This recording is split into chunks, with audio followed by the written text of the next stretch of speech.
Ukážte mi svoj odpadkový kôš a ja vám poviem, aký máte vzťah k životnému prostrediu. V práci trávime každý deň veľa času, niekedy dokonca viac ako doma. Bez ohľadu na to, kde pracujeme, produkujeme veľa odpadu.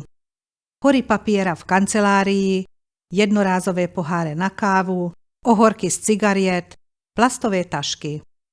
To všetko kvôli rýchlej spotrebe, aby sme sa mohli čo najskôr vrátiť k svojim povinnostiam. Predstavte si úplne iné pracovné prostredie. Ideálne pre nás aj pre životné prostredie. Tá predstava nie je vôbec taká vzdialená. Čoraz viac pozornosti venujeme tvorbe pracovných miest šetrných k životnému prostrediu. Vznikajú nové, dôležité profesie, ktoré si vyžadujú poznatky o ochrane životného prostredia a ich uplatňovanie v praxi. Dnes už väčšina zamestnávateľov dbá na dodržiavanie základných zásad ochrany životného prostredia. Preto, ak sa zamestnáte v novej pracovnej pozícii, je dôležité, aby ste sa o nich informovali a prispôsobili sa predpisom. Napríklad používajte úsporné žiarovky, triedte odpad, namiesto papiera používajte elektronické dokumenty, namiesto častého cestovania organizujte online stretnutia. Vezmime si konkrétny príklad. Ak pracujete na farme, máte množstvo príležitostí venovať sa ochrane životného prostredia. Namiesto nezdravého používania umelých hnojív sa môžete venovať ekologickému poľnohospodárstvu. Cieľom tejto metódy je pestovať plodiny bez použitia chemikálií. Škodcovia by sa nemali ničiť, malo by sa im predchádzať.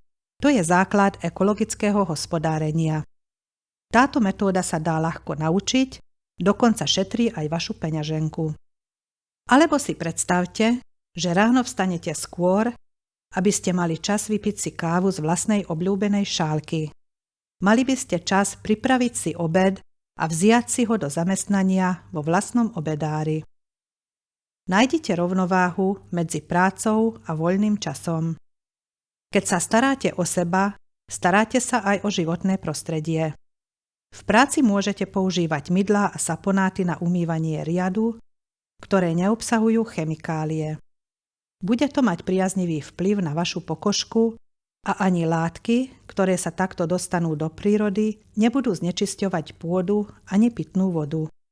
Vo voľnom čase sa poprechádzajte na čerstvom vzduchu, zabehajte si s priateľmi v lese, alebo si choďte zaplávať v zime do plavárne a v lete do neďalekého jazera.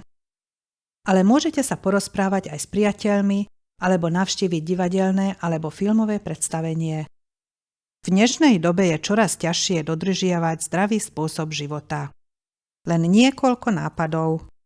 Jedzte pravidelne, niekoľkokrát denne zeleninu a ovocie a malé množstvo jedál s nízkym obsahom tuku. Podľa možnosti sa vyhýbajte nadmernej konzumácii sladkostí. Zdravý životný štýl si vyžaduje rozvážnosť a plánovanie. Treba tomu venovať čas, ale stojí to za to, lebo je dôležité predchádzať telesným aj duševným chorobám. Je to len niekoľko nápadov. Začnite malými krokmi.